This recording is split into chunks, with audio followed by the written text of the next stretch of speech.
शेवगाव पाथर्डी विधानसभा मतदारसंघातून तिसऱ्यांदा प्रचंड बहुमतानं निवडून आलेल्या लोकप्रिय आमदार मोनिका राजीव राजळे यांचा माळी बाबुळगाव ग्रामस्थांच्या वतीनं भव्य सत्कार करण्यात आला।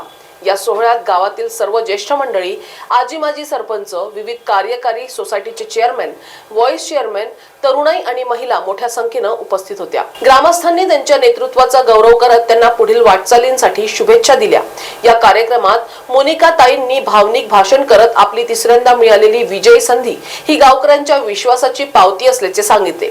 ग्रामविकास आणि शेतकऱ्यांच्या प्रश्नांवर कामे करणे ही माझी प्रथमता असेल असे ठामपणे सांगत त्यांनी नवीन प्रकल्प आणि रोजगार निर्मितीचे वचन दिले। कार्यक्रमादरम्यान गावकऱ्यांनी मागील 5 वर्षात झालेल्या विकास कामांचा उल्लेख करत मोनिका ताईंच्या नेतृत्वाचे कौतुक केले। त्याचबरोबर रस्ते, पाणी पुरवठा आणि शेतीसाठी भरीव योजनांची मागणीही केली।